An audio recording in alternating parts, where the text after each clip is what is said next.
को मैं कह रहा हूं, हमें शर्म आती है कि हमारे देश के नेता ये करते हैं। अदालत फैसला कर देती है, कल को आप कहेंगे कि साहब जज हिंदू था, जांच करने वाले एजेंसी में 7 हिंदू थे, केवल 2 ही मुसलमान थे। अरे अदालत मुसलमान को पकड़ लिया। अदालत फैसला करती है, जो अदालत के सामने मटेरियल पेश करते हैं आप। हाँ, तो वही तो मैं कह रहा हूँ, आप कल को कहेंगे जांच एजेंसी में 7 हिंदू थे, मटेरियल गलत पेश किया जा रहा है। सर आप तो कल को ये भी कह सकते हैं कि आपने 6-6 साल तक सीबीआई और पुलिस ने जानबूझ खुदा का शुक्र मनाइए, 6 लोगों को जेल में डाल दिया। अबू आजमी, आप खुदा का शुक्र मनाइए कि सुप्रीम कोर्ट ने आपको छोड़ दिया, तो आज आप यहाँ बैठकर टीवी पर पैरवी कर पा रहे हैं। खुदा का शुक्र मान रहा हूं। वरना सर याकूब मेमन के साथ आपका भी नाम हो सकता था। गांव के लोग भी फांसी के फंदे पर चल सकते थे। अबू आजमी, याकूब मेमन के साथ आपका भी नाम हो सकता था, आप जानते हैं ना इस बात को। लेकिन आप यहाँ बैठे हैं, आप उसमें खुदा का शुक्र नहीं मना रहे, आप उसमें दूसरों को भड़का रहे हैं, ये जानते हुए कि ये देश आपको आजादी देता है बोलने की, इसलिए आप कुछ भी बोलते हैं। मैं किसी को भड़का नहीं रहा हूं भाई, मैं किसी को भड़का नहीं रहा हूं। मैं जो देश में हो रहा है वो बता रहा हूं। जो देश में हो रहा है सर, वो आप लोग ही तो करवा रहे हैं। उन 1000 लोगों में क्या हिंदू नहीं मरे थे?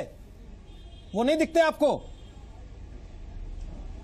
तो आप बाबरी मस्जिद की 1000 लोगों में जो लोग मरे थे, सर आप बाबरी मस्जिद का उदाहरण मुझे लगातार दे रहे हैं 4 दिन से करते। सर बाबरी मस्जिद रिएक्शन अबू आजमी, जब बाबरी मस्जिद पे फैसला होना चाहिए। अबू आजमी, जब अयोध्या में ढांचा गिराया गया था, वहां सरकार किसकी थी?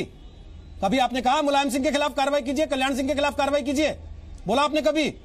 जब वहां गोलियां चली थी और कारसेवक मर गए थे, सरकार बीजेपी की थी। सर उसके पहले गोलियां भी चली थी मुलायम सिंह के राज में, नहीं थी। जब सरकार समाजवादी पार्टी की थी, सर मुलायम सिंह के राज में गोलियां भी चली थी। सर मुलायम सिंह के राज में गोलियां भी चली थी, कारसेवक भी मरे थे, वो भूल गए आप? मुलायम सिंह ने गोलियां चलाया था इस देश के संविधान को बचाने के लिए। सर तो आपका संविधान बड़ा है सर, तो लोग तो मरे थे ना, मस्जिद नहीं, लोग तो मरे थे ना सर। आपने कभी नहीं कहा मुलायम सिंह यादव को फांसी दे दीजिए? तो क्या करेंगे लोग? याकूब मेमन के लिए आप तुरंत खड़े हो गए, तो सरकार क्या बैठी? उससे आपका वोट बैंक सत्ता था।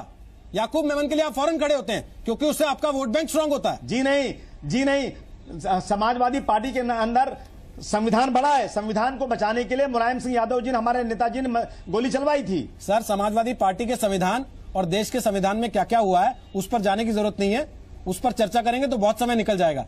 लेकिन मेरा सवाल बड़ा सीधा है। सर गोधरा में जो हुआ, सर गोधरा में जो हुआ, ट्रेन के जला दिए जाने के बाद दंगा हो गया गुजरात में, तो क्या इसके लिए बाकी लोगों को माफ कर दिया जाए? गुजरात में जो मारे गए उनकी हत्या का सारा कसूर माफ कर दें क्योंकि वो ट्रेन के जवाब में हुआ था? जैसा आप कह रहे हैं कि बम ब्लास्ट के आरोपी को छोड़ दो क्योंकि वो दंगे के जवाब में हुआ था। जलाया नहीं था। आपको मालूम होना चाहिए कि जब अबू आजमी हुई तो अबू आजमी देश जानता है उनको नरेंद्र मोदी टेस्टिमोनी की जरूरत नहीं है। अबू आजमी देश अच्छे से जानता है, नहीं हुई, हमारा देश अच्छे से जानता है किसने क्या जलाया था, उसके रिपरकशन में क्या हुआ। इसमें आपकी टेस्टिमोनी की जरूरत नहीं है। जहां आपकी टेस्टिमोनी थी वहां आप सुप्रीम कोर्ट से छूटकर आ गए और आपको इसके लिए तारीफ करनी चाहिए देश की न्याय व्यवस्था की।